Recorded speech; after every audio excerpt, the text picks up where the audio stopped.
Hello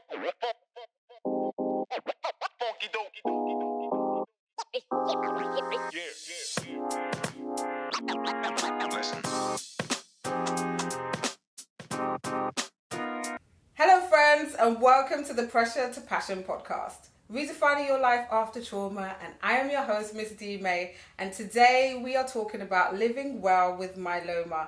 And I am joined by another special guest, and this one is super special to me. It is Miss Joanne Land, clinical specialist physiotherapist, and happened to be my physiotherapist throughout my myeloma journey. At the time when I was diagnosed with myeloma in 2018, Jo was one of the first people that really helped me on the road to recovery. So it's super special for you to be here, Jo. Thank you. It's so lovely to be here. Thank you. You're welcome. You are so welcome. So a clinical specialist physiotherapist is a bit of a mouthful for me. So it's Jo and she's a PT. Right? But before we get into it, Jo, I have a few quick fire questions. Yes. Yep? Yep, go for it. Okay, so what is your most irrational fear?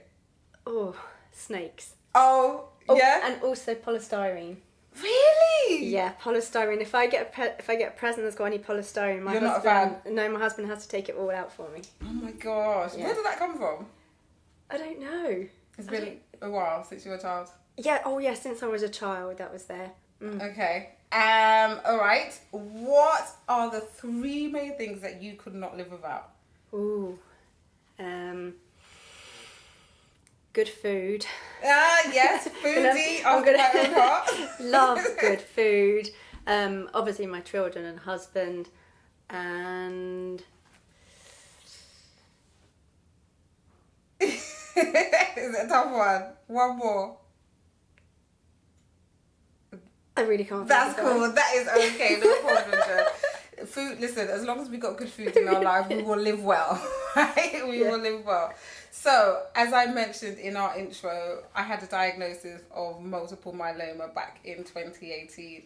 And myeloma is one of the one of the 3 main blood cancers that are around, and you specialise in myeloma patients and being a PT with them. But first of all, talk to us a bit about your background, and then we'll talk about your really important work.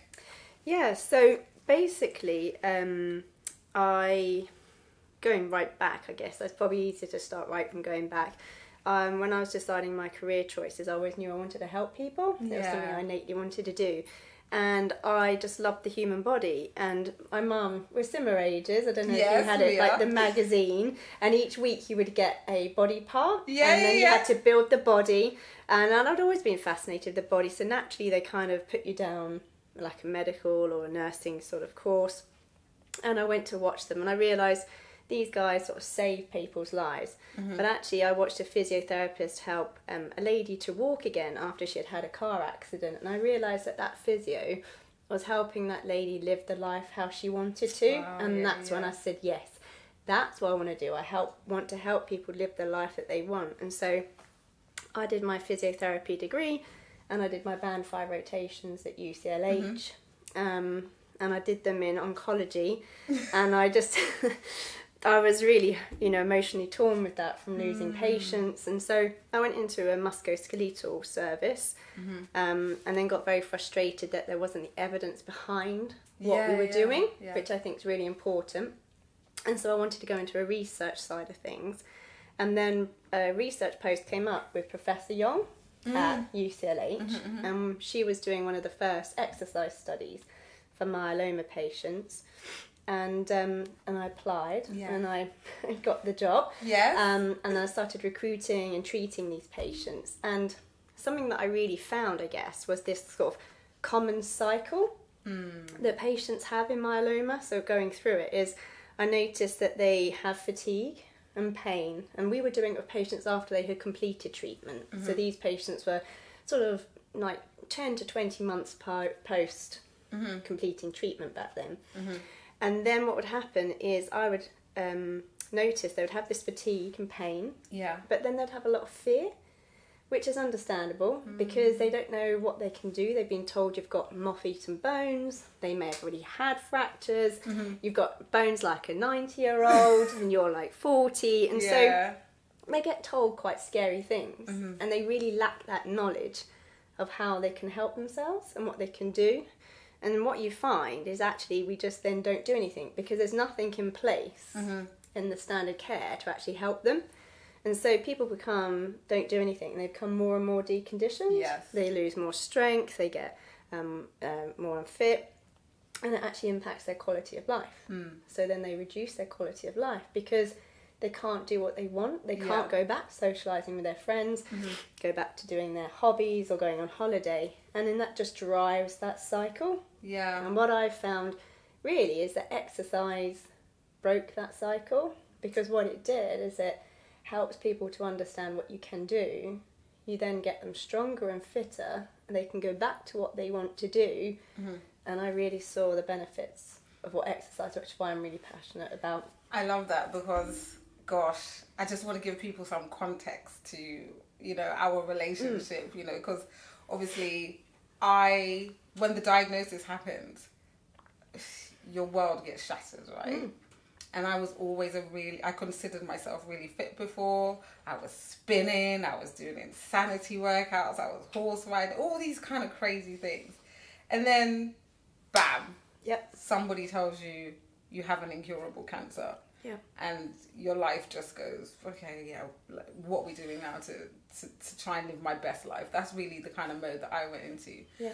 And then I was asked to be a part of this research study at UCLH, and I didn't know what to expect, but all I knew is that I needed to be in the exercise part. I did not want to be in what you call it, placebo. Yeah. I did not want to be in that because I did not know how I would mentally cope with not even trying to be physically active throughout that. Do you remember our first meeting? Yeah, it was in the gym, and I remember you coming in and just really struggling to do a squat or anything. You just really, you know, I mean, it was really such a contrast because there was this person saying to me, look, I'm really fit. I do insanity workouts, and I'm watching someone in front of me that can't even squat or do any sort of like single leg lunge. But you know, the really interesting thing is that only happened as a result of my induction chemotherapy. The myeloma did not cause that. No. Because I was asymptomatic. I had no evidence of disease apart from the paraproteins. Yeah. So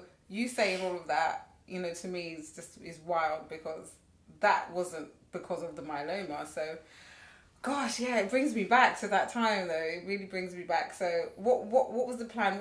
How did the research study work? Well, when we did the findings, basically from the study, showed us that, there was a big cohort study done in about 557 patients, and these patients were 3.5 years after completing treatment, and it showed that such a high percentage of patients still had fatigue, they still had bone pain, and they had still quite a lot of shortness of breath. And so what we tried in Mascot, what we found is that when we exercise patients... Sorry, what's Mascot? Oh, sorry. So yeah, I want to be able to ensure that everyone understands. Sorry. So the Mascot study was the study I was talking about, the first one that I got involved in myeloma patients, and Professor Kui Yong. So what she wanted to do, it's one of the first exercise studies that was done in patients who had completed treatment with myeloma patients.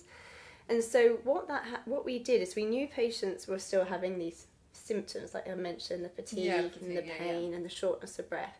And so we were going to exercise patients after they had completed treatment, because we knew that if you looked at lots of exercise studies in solid tumours, exercise really helps fatigue.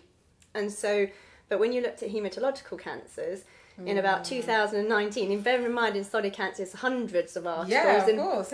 In haematological cancers, there was 19. Wow. And only 2 of those were in myelomas. Patients. That's a major disparity there. Massive difference. And actually, you know, those 2 studies were done on patients who were receiving treatment. So what we were doing was now saying, like, you completed treatment, now let's start to exercise you. And so we collected, you know, over 130 patients and put them through an exercise program. I'm pretty sure I was patient number 1, you know. No, this was a different one. This was the very first one. Yeah. And so with this one, you got randomised into exercise or no exercise, and you would do 3 months of weekly exercises in the gym with me, and then you'd come in once a month as a maintenance for 6 months, and we would assess you at those different stages. And what we found with Mascot is that if you had like fatigue, you would more like higher levels of fatigue were associated with having less fit, and you were not strong, and you had higher percentage of body fat.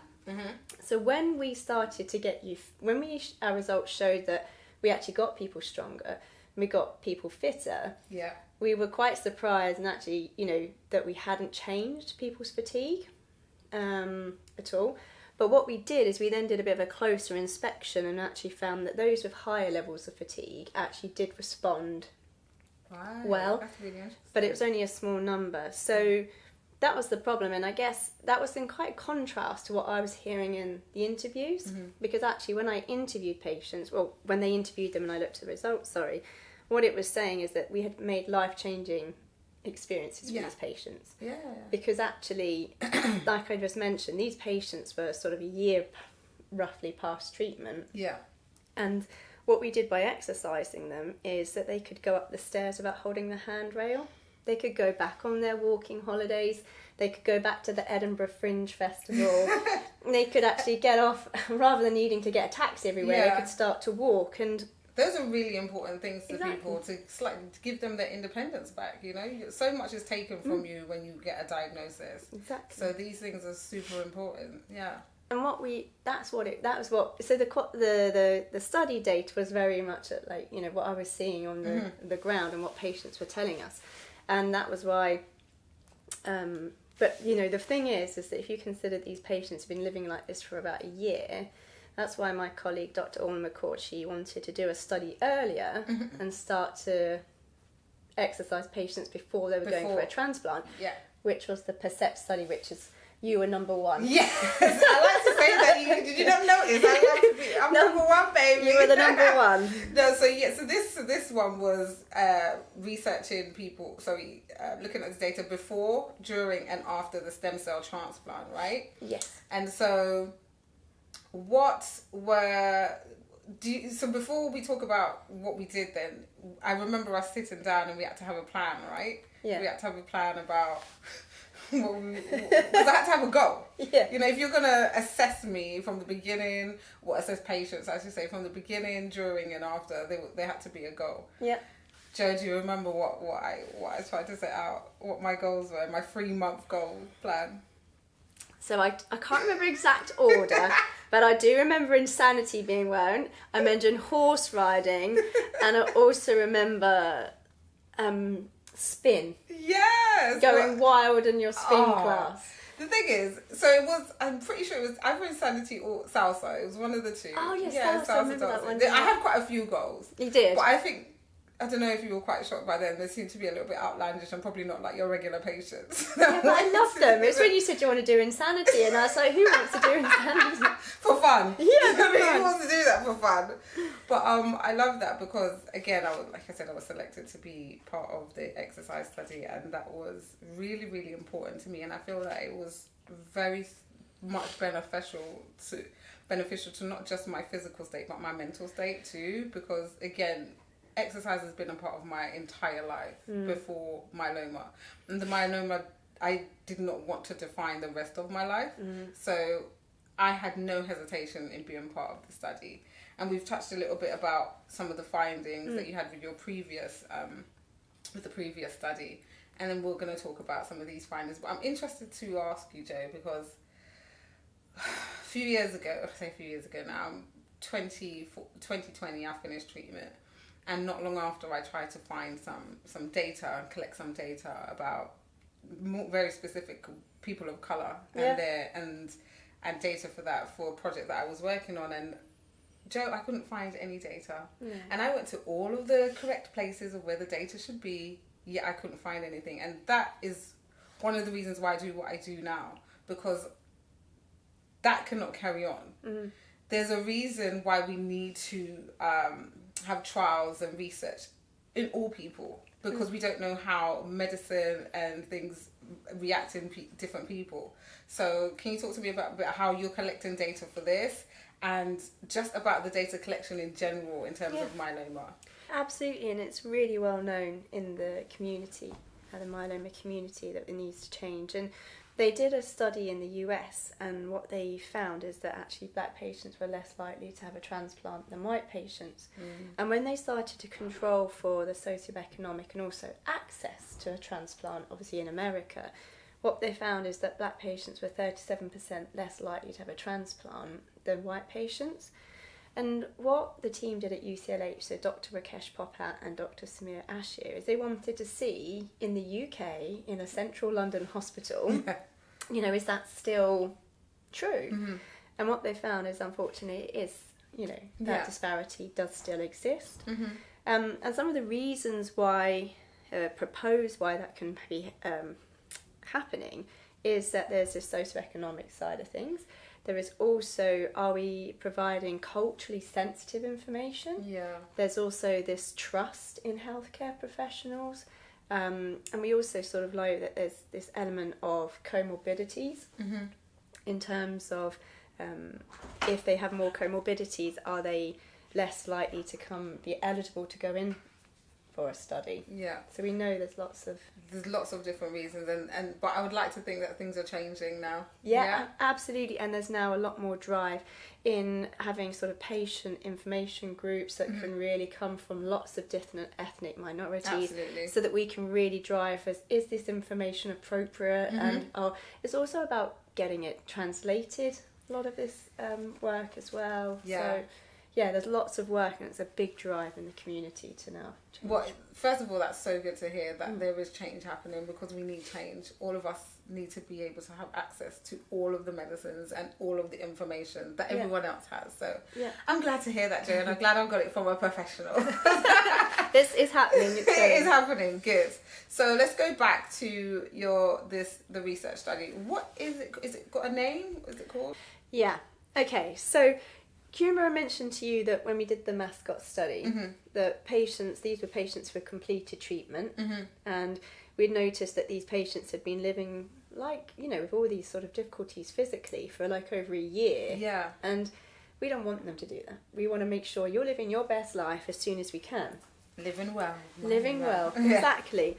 And so what you do is, when you're looking at prehab, we know that when people go through a transplant, we know it's a stressful event.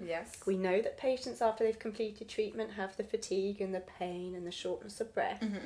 So what we try to do with prehab now is we try to say, actually, I'm going to start earlier in your treatment and help you prepare for that stressful event. And also what I'm going to do is we're going to then help you to sort of resist, and you're not going to get any of those physical the mental sort of things that start to come into play. And so what we do is, prehab really is kind of for that Macmillan kind of say as well, it's like a personal empowerment thing for patients, which I really love too. And it's something that I can really see when I'm with patients, because so much is done to you. It's like, I'll have some blood from you, you're going to have some chemo, take, radiotherapy, you're going to have an appointment then, and so much gets done to you that you don't have any control of. And so actually what I find when we're doing prehab is that patients have this opportunity where they can do something to help themselves. And take some of the power back. Exactly. And they know that what they're doing is going to negate some of those side effects of what they're going through. But also they know that this is going to help them in their recovery later on. And it's preparing. So prehab really is about saying, we also know that some patients might be ineligible for some treatments if they're physically or psychologically, not in the right place. And so what we're doing is we're trying to say, actually, we're not going to let that happen to you. You're going to be able to access everything that you need to. And it's also like a teachable moment. So if you do drink or you do smoke, it's a time where we can, it's a teachable moment where we can help you. And so prehab really is designed to start earlier in the process, get you sort of physically fitter and stronger. And the way we can do that is we'll have maybe some mental, guidance, physical activity guidance, nutritional support, but also some of those things like smoking or drinking support as well. So it's like that whole package earlier on. And that's the study that you took part in, which was the Percepcile, and you were the number one. Our very first. And do you know what I found? I found that, so I had 2 stem cell transplants. And I missed you in my second one. Because obviously I was only eligible once. And I did find that doing it the first time with support and help from a professional was really beneficial to me, and I just want to know that potentially in the future that this could be available and accessible to so many more. What are first of all, you spoke so much about the benefits of exercise and the trial, and I know that personally I benefited from that. It's, like I said, mentally, physically, everything, and I missed you guys through the second one. But what are some of the benefits that you see within, because you spoke about people being empowered, because I know I was, because I know after the first transplant I got home, doing things like even picking up a drink to drink for myself, spreading my own bed sheets, I wasn't able to do. I remember that, yeah. Yeah, and I told you, walking down the road, the breathlessness was outstanding. I could not believe that me, under 40, fit, was not able to go from my house to my corner shop, could not change my bed sheets, could not feed myself a drink. I was not prepared for any of that, but I feel like having the hand to hold, was really beneficial. What are some of the benefits you found? Well, yeah, and I think it's really interesting what you say, because there was a big study done by Ibrahim in 2023, and he kind of said that actually a month after transplant, we know that patients have this nausea, we know they've got this loss of appetite, they've got the fatigue, we know they've got this impaired well-being. In 3 months, a lot of that goes down, but actually still patients have got 26% of them are still fatigued, and 21% of them are still have this impaired well-being. So it doesn't just go away. No, it doesn't. And it's just like you said, is that a lot of patients really benefit. I'll go into it later, but they really benefit from having that support. And I think when we are looking at exercising patients earlier and supporting them, what you find is that actually they recover quicker. So the study showed us that actually you improved your strength, you improved your fitness. And let's remind ourselves that, patients going for a transplant are considered fit. Because you do the process beforehand. Yeah. Exactly. So, what we showed is that we still improved their strength, we improved their fatigue, and we improved that physical activity levels, and we got, people recovering quick. They felt that they recovered a lot quicker than they would have done if they hadn't been in there. But it's interesting what you talk about, because there's like 42 centres across the UK that offer stem cell transplants, and how many of them do you think actually provide a prehab service? Yeah, Chris, I'm questioning you. So 42 centres around the UK that offer stem cell transplant, probably about 2%, 5% of those. Give me a number. I don't know what number, maybe like my maths isn't very good. Okay. 42, probably less than 10 actually. Yeah, so you're right. So it was only 6. From last year when I did like a sort of mapping of what services, there's only 6 services across the UK that actually provide a prehab service. And that's quite a disparity. And so at UCLH, from the trial, we were able to implement it into standard care now. And it's something that happens. And so what will happen is, it's on pause at the moment, so no, because it's a long story. When we get back, what will happen is your patients come in and we assess your strength, we assess your fitness, and we then sort of, do some questions about your quality of life. And then what we do is we put you into our exercise service, which is now online. Oh, okay. Yeah. And we exercise patients online. And then what we do, which is different to the study, and then we, just before you go for your transplant, we just collect again, look at your strength, look at your fitness, look at your quality of life in the questionnaires, and then you'll have your transplant. And then we pick you up again still afterwards, where we then give you some advice about, how you're feeling, let's get you back into a walking program. And then about a month after your transplant, we say, right, get back into the class. You're going to be exercising with me again every week up until your day 100 appointment, which is 3 months after transplant. And then, that's when we collect all of those outcomes. And I guess, what we found from doing that work is, like I mentioned, you guys are considered fit to be going for this, but actually the patients at the baseline, before the very first time we saw them, were impaired functionally by quite a lot. So when we look at people's strength, we do it by sit to stand, how many times you can stand from a chair, and 3/4 of the patients were not meeting their what they should be for their age and sex. And actually 50% of them were in the bottom 2.5%. That's how, because of the treatment that you've been going through, so we know that patients are deconditioned, and their fitness on their walk tests. We do a walk test up and down the corridor, and what we found is 75% of them weren't even meeting 80% of their predicted distance. So, and we saw like a reduction in their physical functioning in the questionnaires. So we know patients are, unfit when they start this process.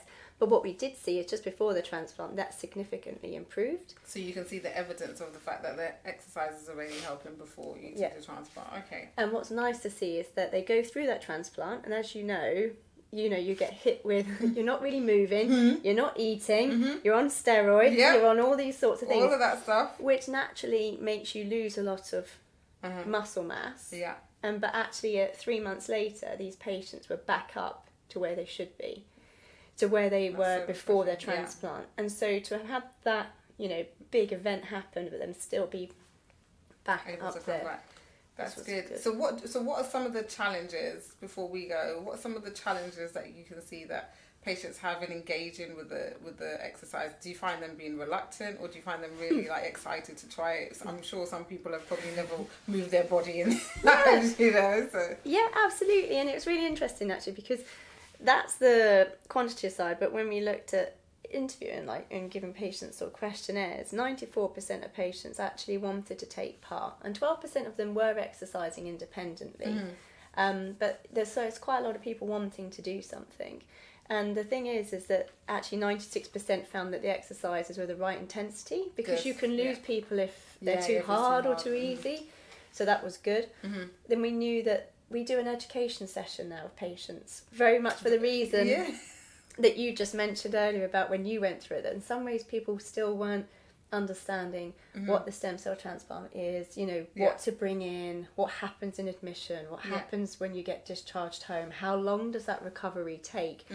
And so those sorts of things we now go through, and patients found that really improved their knowledge, it reduced their anxiety, and so that was an important part. And when we looked at it, 88% of patients really found that this was a moderate to major effect on their dealing with this, having a transplant. So it's interesting that you talk about the challenges, because looking at the benefits of exercise, we can say that actually if a patient knows that their recovery is going to be slower because they're not engaging in exercise, that helps them to be more on board on it.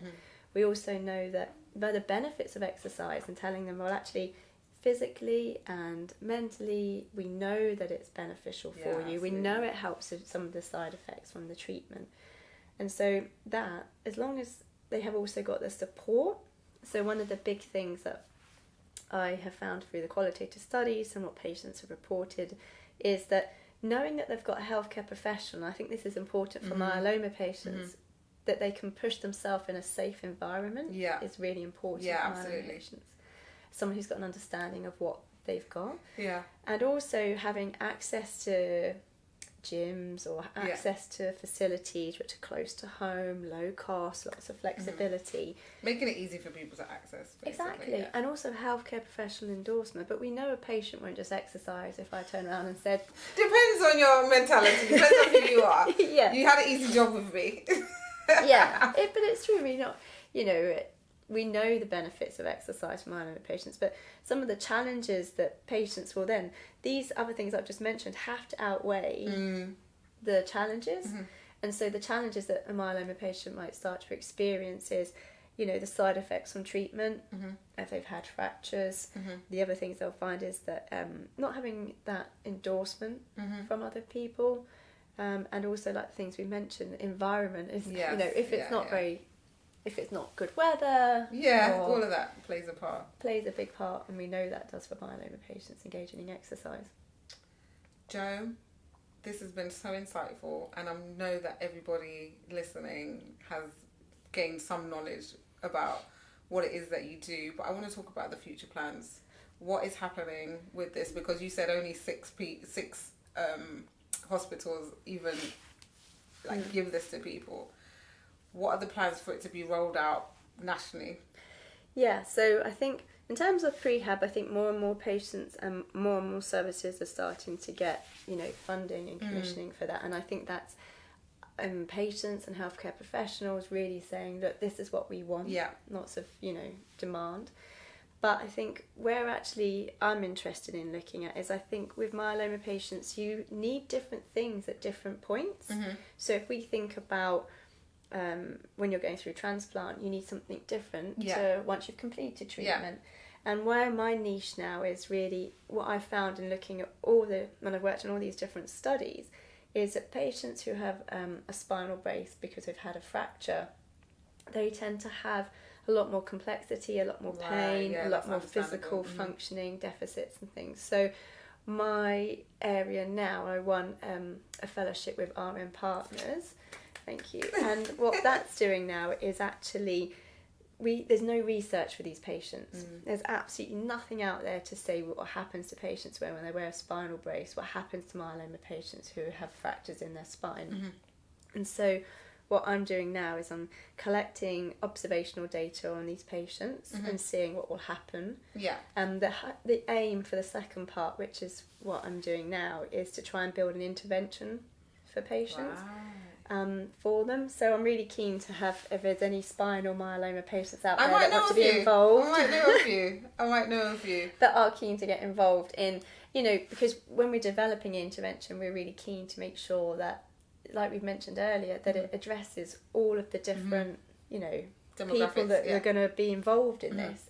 So we really want to hear from people about what that intervention should look like. And well, I wish you the absolute best with all your future plans. Thank you. And this is incredible work you're doing, and I had to have you on because you are so important throughout my recovery.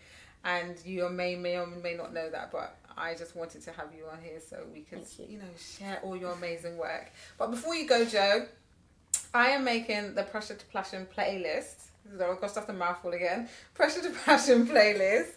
And if you had to describe your life or some 3 songs that were really impactful to you throughout your life, what would those 3 songs be? I'm not very good at these questions, but I can't think of anything that's been impactful apart from the fact that maybe it's probably going to be my children's playlist. It's George Ezra Shotgun. I've heard George Ezra, I've never heard his songs, but I know who he is. Yeah, my children absolutely love it. Fireball, Pitbull, and Chocolate. Chocka chocka. It's okay. It's a holiday song, Denise. You'll complain to me afterwards. Yeah. Okay. Well, Jo, thank you so much. I'm giving you a massive hug. Thank you so much for being here. Thank you. And good luck with everything. Thank you, Denise. Thank you everyone for tuning into this episode, and we'll be back. God bless.